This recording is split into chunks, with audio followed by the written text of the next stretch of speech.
अस्सलामुअलैकुम। हैरत कदा सीरीज़ में जो कहानी मैं आपके लिए लेकर आई हूँ इसका उन्वान है हमज़ाद, रूह और जिन।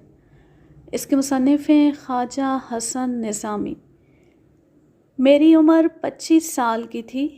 रियासत पटियाला के एक बुज़ुर्ग आमिल ने मुझे हमज़ाद का अमल सिखाया और कहा कि ये अमल उल्टी बिस्मिल्लाह का है। उसको 19,019 मरतबा खड़े होकर रोज़ाना रात के वक्त पढ़ा जाता था। चराग पीठ के पीछे रखा जाता था और छुरी कुंडल के अंदर रख लेता था।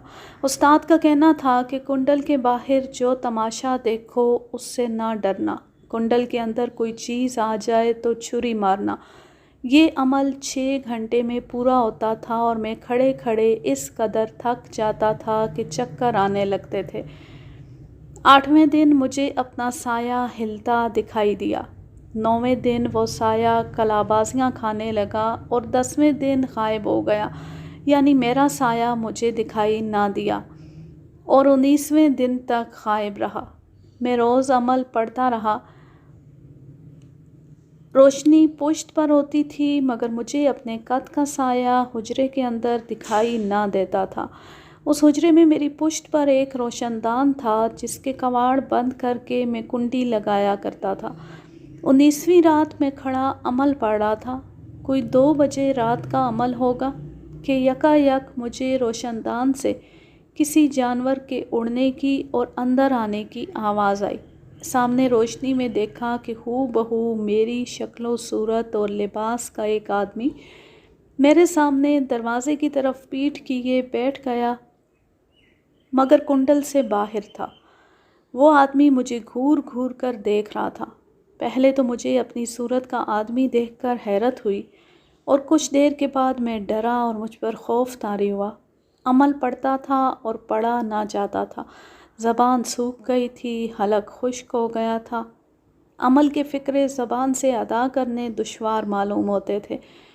आखिर मैंने आंखें बंद कर लीं, तब भी वो शक्ल आँखों से दूर ना हुई और बंद आँखों को नज़र आती रही। तो मैंने आंखें खोल दी। यकायक किसी जानवर के उड़ने की और रोशनदान के अंदर आने की आवाज़ आई और एक दूसरा आदमी मेरी शक्ल का पहले आदमी के बराबर आकर बैठ गया। वो दोनों चुप थे और मुझे घूर घूर कर गुस्से की आंखों से देखते जाते थे। कुछ देर के बाद फिर किसी जानवर के उड़ने की और अंदर आने की आवाज़ आई और तीसरा आदमी मेरी सूरत का आ गया। वो भी मुझे घूर घूर कर देखने लगा। मेरा अजब हाल था। तमाम जिस्म काँप रहा था। अमल के फ़िक्रे ज़बान से अदा होने बंद हो गए थे। तस्बीह हाथ से गिर पड़ी थी। यकायक मैंने सुना कि पहले आने वाले ने मेरी जैसी आवाज़ में बाद के दोनों आने वालों से कहा, मियाँ कुछ पकाते नहीं? दूसरे ने कहा, क्या पकाएं? तीसरे ने कहा, कड़ाही करो। ये कहती पहला आदमी उचका और मुझे ऐसा मालूम हुआ कि वो उड़कर मेरे सर के ऊपर से रोशनदान में घुस गया। कुछ देर के बाद वो आदमी फिर अंदर आया और उसके हाथ में लोहे का एक चूल्हा था और लकड़ियाँ थीं। इसके बाद दूसरा आदमी उड़ गया और कुछ देर के बाद आया तो एक कड़ाही और तेल का एक कनस्तर लाया। उन्होंने कड़ाही चूल्हे पर रख दी और तेल कड़ाही में भर दिया और लकड़ियाँ चूल्हे में भर दी। तीसरे आदमी ने लकड़ियों को एक फूंक मारी। लकड़ियाँ खुद ब खुद जलने लगीं और तेल में जोश आने लगा। इसके बाद वो तीनों आपस में कहने लगे, अब इस कड़ाही के तेल में क्या तलें? पहले आने वाले ने कहा, इस आदमी को तेल में डाल दो जो सामने खड़ा है। ये सुनकर मेरी बुरी हालत हो गई और गश आता मालूम हुआ। हाथ पांव कांप रहे थे और सारा बदन थरथरा रहा था और पसीना आ रहा था। आखिर में झुका और मैंने कांपते हाथ से छुरी ज़मीन से उठा ली और छुरी को दोनों हाथों में इस ख़याल से पकड़ लिया कि अगर ये लोग मेरी तरफ मुझे पकड़ने को बढ़ें तो मैं उस्ताद की हिदायत के मुवाफ़िक इनको छुरी मारूं। एकाएकी क्या देखता हूँ कि चूल्हे की भड़कती हुई आग के अंदर एक ज़िंदा चूहा फिर रहा है। मेरे खौफ में ज़रा कमी हुई और मैं चूहे को देखने लगा कि ये जलता नहीं, आग में फिर रहा है। एक आदमी ने चूल्हे के अंदर हाथ डाला और चूहे की दुम पकड़ी और चूहे को आग से बाहर ले आया। फिर चूहे को कढ़ाई के जोश खाते हुए तेल में डाल दिया। मैंने देखा चूहा उबलते हुए तेल में कभी ऊपर आता है और कभी तेल के अंदर छुप जाता है। थोड़ी देर के बाद चूहे ने अपना मुंह तेल के बाहर निकाला और उसकी नाक के अंदर से खून का फवारा निकलने लगा और इतना निकला कि कढ़ाई में तेल ना रहा, खून ही खून दिखाई देने लगा। उस खून के अंदर से काले आदमी का सर निकला जिसके बाल हबशियों कैसे थे, आंखें बड़ी बड़ी और फटी हुई और लाल लाल, चेहरा काला, नाक चपटी, दांत जर्द और बेहद खौफनाक। उस चेहरे ने मुझे घूरना शुरू किया और उसके अंदर से बिल्ली के हुर्राने की सी गरज की आवाज़ पैदा हुई। रफ्ता रफ्ता वो आवाज़ बढ़ी और शेर की सी गरज पैदा हुई। ऐसा मालूम हुआ कि वो काला हबशी चेहरा उबलते और जोश मारते खून की कड़ाही से मेरी तरफ हुर्राता हुआ बढ़ा। वो अपने जर्द जर्द लंबे दांत निकाले खौफनाक आँखों से मुझे देखता हुआ मेरी तरफ बढ़ता नज़र आया और मुझे ऐसा मालूम हुआ कि वो चेहरा कड़ाही से निकलकर इस कुंडल यानी हिसार के अंदर आ गया है जिसके अंदर मैं खड़ा था। मेरा डर के मारे बुरा हाल था। शायद मैं चीख मार कर गिर पड़ता कि मुझे उस्ताद की बात याद आई कि कोई चीज़ कुंडल के अंदर आ जाए तो उसको छुरी मारना। मैंने छुरी का दस्ता लरसते हाथों से पकड़ा और बहुत ज़ोर से वो छुरी उस हबशी के तालू पर मारी। छुरी का मारना था कि ऐसा मालूम हुआ गोया मैंने वो छुरी अपने दिल में मारी और मैं गश खाकर गिर पड़ा। मैं सारी रात बेहोश पड़ा रहा। सुबह हुई, सूरज निकला तो होश आया। मैंने देखा वहाँ ना कढ़ाई है, ना चूल्हा है, ना लकड़ियाँ हैं, ना आग का निशान है, ना उन तीनों आदमियों का पता है, ना उनके बैठने की जगह कोई अलामत है और छुरी कुंडल के बाहर ज़मीन पर गड़ी हुई है।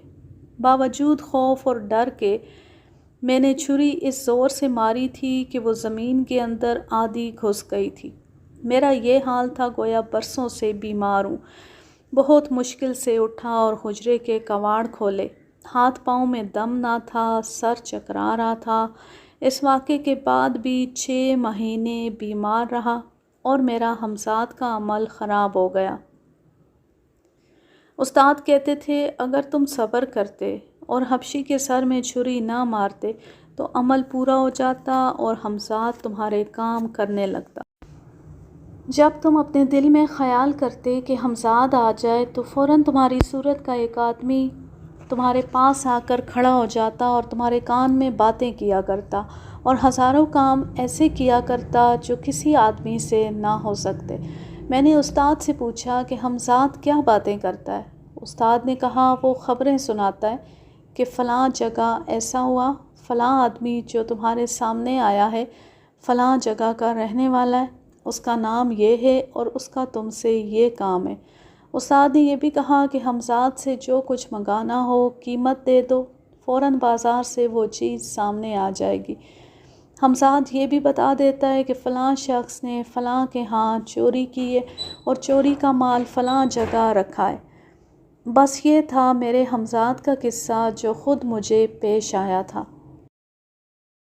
दूसरा वाक़या सुनाने लगी हूँ जिसका उन्वान है दरगाह का कुआं।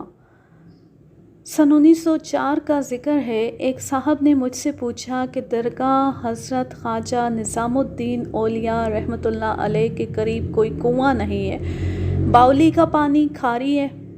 अगर आप कहें तो दरगाह के शर्की दरवाज़े पर कुआं बनवा दूँ।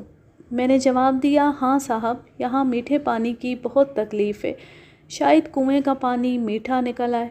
उन साहब ने कहा मगर यहाँ कब्रें बहुत ज़्यादा हैं, कुआं खोदा जाएगा तो कब्रों को तोड़ना पड़ेगा। मैंने कहा कब्रों की हड्डियाँ दूसरी जगह एहतियात से दफन कर देना क्योंकि पानी की ज़रूरत बहुत ज़्यादा है। ये कहकर मैं तो आला आबाद चला गया और उन साहब ने कुआं खुदवाना शुरू किया। कब्रों से हड्डियाँ निकलती थीं तो वो दूसरी जगह अदब एहतराम से दफन करा देते थे। यहाँ तक कि जब पानी के करीब पहुँचे तो वहाँ किसी आदमी का पूरा ढांचा नज़र आया। سب کو حیرت ہوئی کہ اوپر کی قبروں کی ہڈیاں ٹوٹی ہوئی تھیں، کسی کی کھوپڑی تھی، کسی کے پاؤں کی ہڈیاں تھیں، مگر اتنی گہرائی میں یہ پورے آدمی کا ڈھانچہ سلامت کیوں کر رہا، اور اتنی گہری قبر کس نے بنائی؟ بہرحال اس ڈھانچے کو دیکھ کر مزدور ڈر گئے۔ انہوں نے ان ہڈیوں کو ہاتھ لگانے سے انکار کر دیا۔ تو کنواں کھدوانے والے صاحب خود رسے سے ٹوکرا باندھ کر کنویں کے اندر اترے اور انہوں نے کدال ہاتھ میں لے کر ڈھانچے کے گھٹنے پر ماری تاکہ ہڈیاں توڑ کر اوپر لے جائیں اور کسی جگہ دفن کر دیں۔ کدال کے مارتی ان کا گورا رنگ کالا ہو گیا اور وہ دیوانوں کی سی باتیں کرنے لگے۔ جو مزدور ان کے ساتھ کنویں میں گیا تھا اس نے ان کو ٹوکرے میں باندھ دیا اور بہت مشکل سے ان کو کنویں سے باہر لایا گیا۔ کنویں کے پاس بہت سی خلقت جمع ہو گئی۔ سب حیران تھے کہ ابھی تو ان کا رنگ گورا تھا، اب یہ ایسے کالے کیوں کر ہو گئے؟ یہ شخص بار بار کہتے تھے، میرے بھانجے کا پاؤں توڑ ڈالا، میرے بھانجے کا پاؤں توڑ ڈالا۔ آخر ان کو ان کے گھر لے گئے اور بڑے بڑے عامل بلائے گئے، مگر ان کو کوئی اچھا نہ کر سکا۔ آخر تیسرے دن اس کنویں کو بند کر دیا گیا۔ سب مٹی اور ہڈیاں اس کنویں کے اندر بھر دی گئیں اور کنواں زمین کے برابر ہو گیا۔ تب ان صاحب کا رنگ بھی ٹھیک ہو گیا اور دماغ کی خرابی بھی درست ہو گئی۔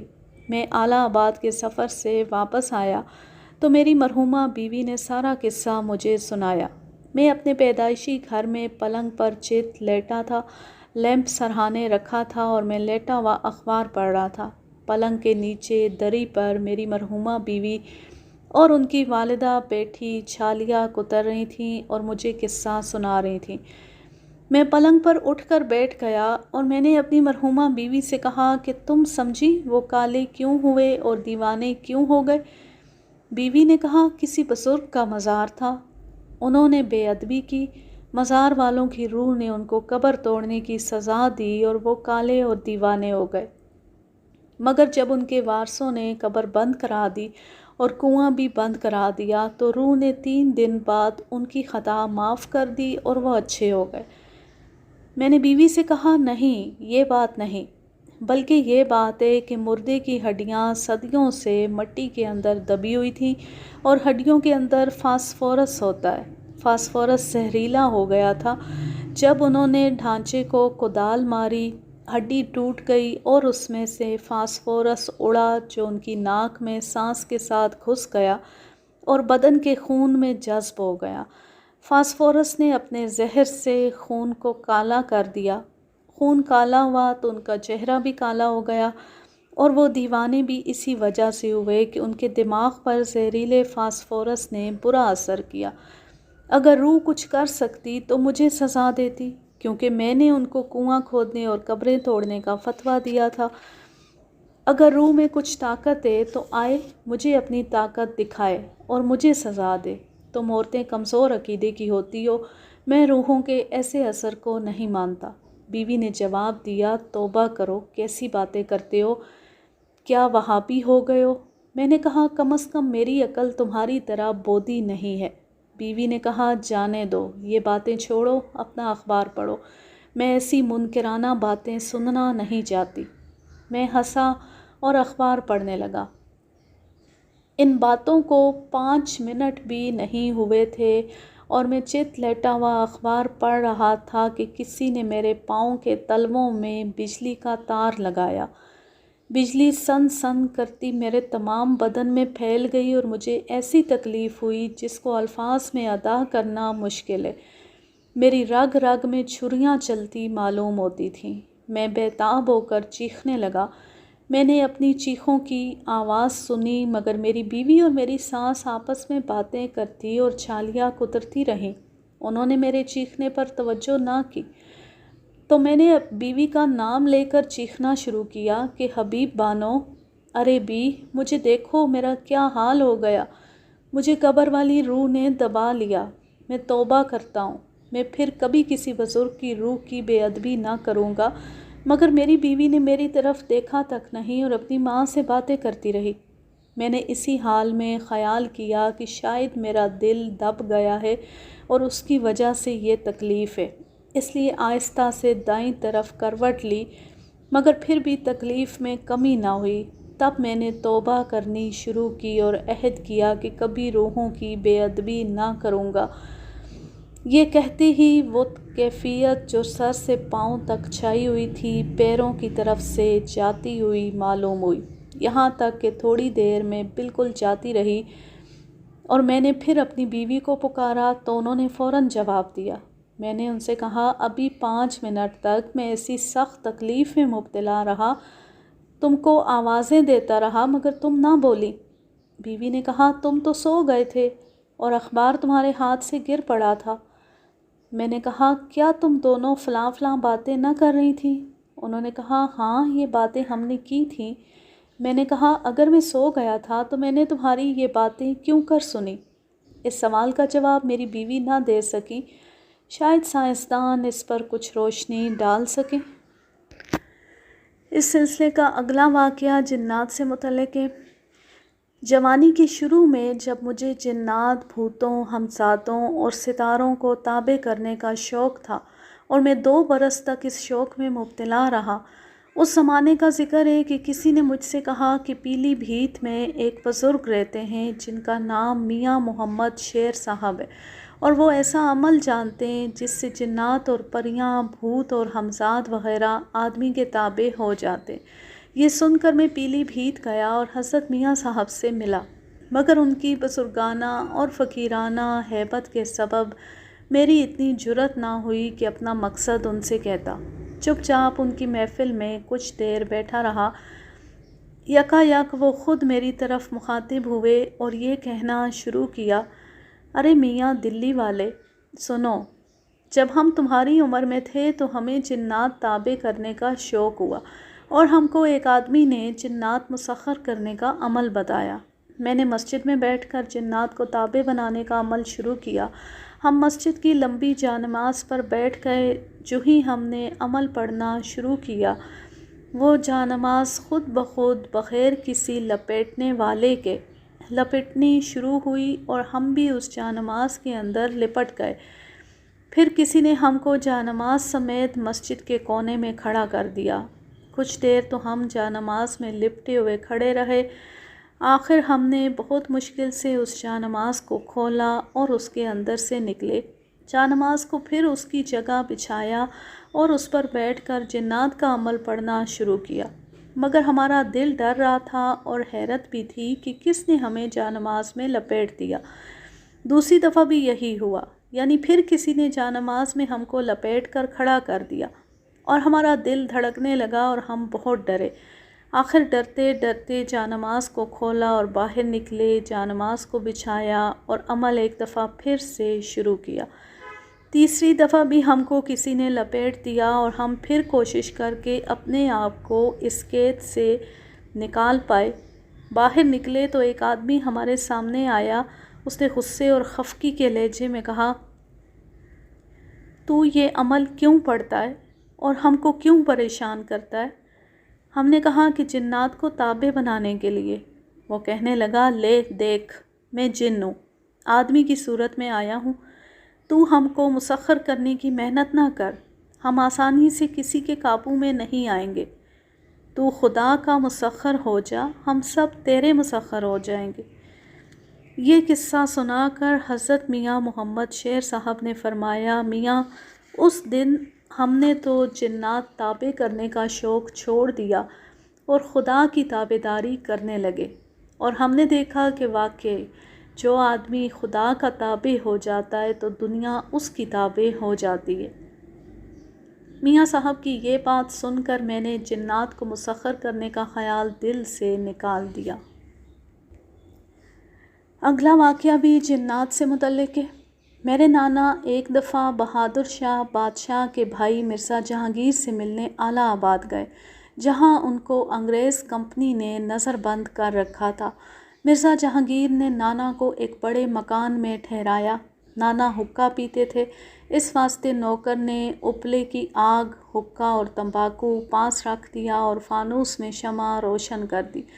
नाना इशा की नमाज़ पढ़कर पलंग पर लेट गए। सामने शमा रोशन थी। वो लेटे हुए हुक्का पी रहे थे। एकाएकी उनका पलंग हिला और किसी ने पलंग को उधर उठा लिया। पलंग ज़मीन से 2 गज ऊंचा हो गया। नाना घबरा कर उठ बैठे और उन्होंने पलंग के नीचे झांक कर देखा, मगर कोई चीज़ दिखाई ना दी। जिस दालान में उनका पलंग था उसमें 3 दर थे और पलंग बीच के दर में बिछा हुआ था। किसी ने उस पलंग को ऊंचा करके बीच के दर से उठाया और आखिरी तीसरे दर में ले जाकर बिछा दिया। जब पलंग ज़मीन पर बिछ गया तो नाना पलंग से उतरे और उन्होंने पलंग घसीटा और फिर बीच के दर में बिछा दिया। थोड़ी देर के बाद फिर पलंग उठा और ख़ुद ब खुद तीसरे दर में चला गया। नाना पलंग को घसीट कर फिर बीच के दर में ले आए। यहाँ तक कि तीसरी दफ़ा भी ऐसा ही हुआ। तीसरी दफ़ा भी नाना पलंग घसीट कर बीच के दर में ले आए और पलंग पर लेट गए। तब एक साया सा नमूदार हुआ जो फानूस के पास गया और शमा खुद ब खुद गुल हो गई। नाना उठे और उन्होंने गंधक लगी दिया सलाई आग पर रखी और उसको रोशन करके शमा दोबारा जला दी। फिर वो साया आया और उसने शमा गुल कर दी। हर तीसरी दफ़ा भी यही हुआ कि वो साया शमा गुल करता था और नाना उसको रोशन कर देते थे। जब तीसरी दफ़ा नाना ने शमा रोशन की तो एकाएकी एक आदमी छत के ऊपर से सीढ़ियाँ उतरता हुआ आया और उसने मेरे नाना का नाम लेकर कहा, सुनो मियाँ ग़ुलाम हुसैन, मैं जिन हूँ और शमा की रोशनी से मुझे तकलीफ़ होती है।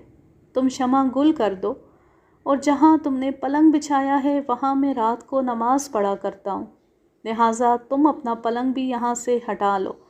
मैं जानता हूँ कि तुम ज़िद्दी आदमी हो, क्योंकि मैं दिल्ली में तुम्हारी दरगाह की ज़ियारत के लिए कई दफ़ा जा चुका हूँ। मगर याद रखो, इस मकान में रात के वक्त जो आदमी रहता है मैं उसको मार डालता हूँ। तुम्हारी खैर इसी में है कि तुम पलंग यहाँ से हटा लो और शमा गुल कर दो, वरना मैं तुमको मार डालूँगा।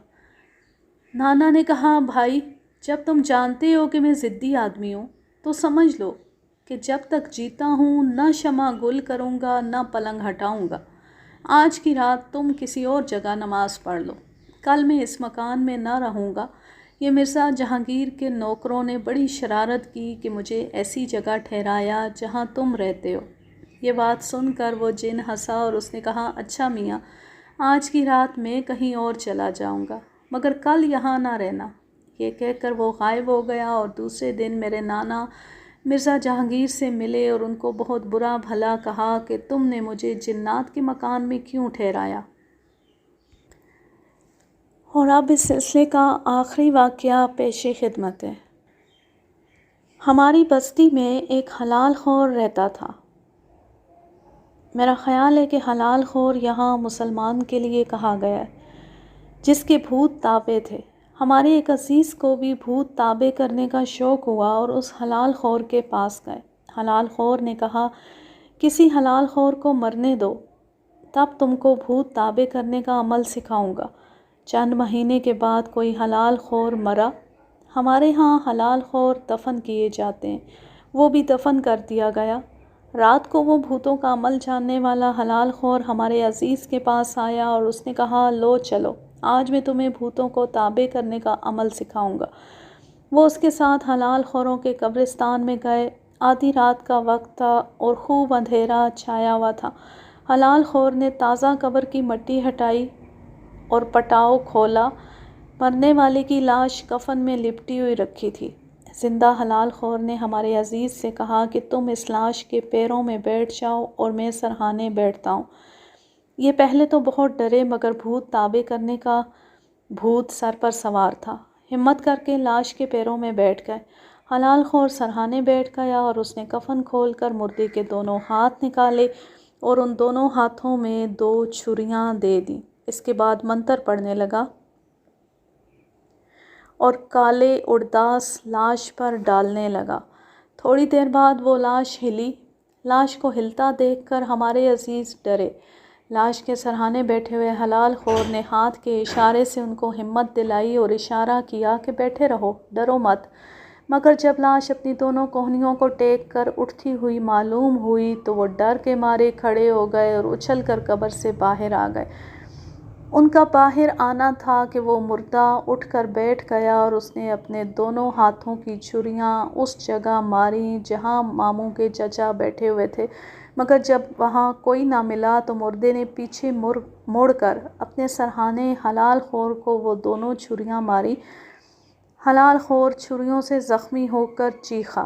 ہمارے عزیز یہ تماشا دیکھ کر بھاگے، ان کا ڈر کے مارے برا حال ہو گیا۔ تھوڑی دیر بھاگتے رہے، اس کے بعد ذرا رکے اور پیچھے مڑ کر دیکھا تو کیا دیکھتے ہیں کہ مردہ کفن پہنے دونوں چھریاں ہاتھوں میں اٹھائے دوڑتا ہوا چلا آ رہا ہے اور کہتا جاتا ہے کہ میں نے اپنی بھینٹ لے لی اور اس آدمی کو مار ڈالا، اب میں تمہارا تابع ہوں۔ انہوں نے بھاگتے ہوئے جواب دیا، خدا کے لیے الٹا جا، مجھ کو تجھے تابع بنانے کی ضرورت نہیں ہے۔ مگر وہ مردہ برابر پیچھے دوڑتا رہا۔ درگاہ کے دروازے کے پاس ایک حجرہ تھا اور اس میں شاہ جہاں پور کے ایک درویش رہتے تھے۔ ہمارے عزیز نے ان کو آواز دی، انہوں نے دروازہ کھول دیا اور جب یہ اندر گئے تو دروازہ بند کر لیا۔ اس مردے نے دروازے کے باہر کھڑے ہو کر کہنا شروع کیا، دروازہ کھولو، میں تمہارا تابع ہوں، تم جس کام کو کہو گے وہ کام کروں گا۔ شاہ جہاں پوری شاہ صاحب نے کہا، ہم تیری اطاعت سے بہت خوش ہوئے اور تجھ کو حکم دیتے ہیں کہ یہاں سے چلے جاؤ اور اپنی قبر میں لیٹ کر سو جاؤ اور کبھی نہ آؤ جب تک کہ ہم تجھ کو نہ بلائیں۔ یہ سن کر مردہ چلا گیا، مگر ہمارے عزیز کو تھوڑی دیر بعد غش آ گیا اور وہ 10-12 گھنٹے بے ہوش رہے اور ہوش میں آئے تو کئی مہینے بیمار رہے۔ اس کے بعد انہوں نے بھوتوں کو تابع کرنے کا شوق ترک کر دیا، مگر قبر کے بھوت کا خوف ساری عمر ان پر طاری رہا۔ ان تمام واقعات، ان کہانیوں کا ماخذ ہے سیارہ ڈائجسٹ، لاہور، سالنامہ، سن 1971۔ اب میں لیتی ہوں آپ سے اجازت، جہاں رہیں خوش رہیں، شاد و آباد رہیں، ہنستے مسکراتے رہیں۔ اللہ حافظ، اللہ نگہبان۔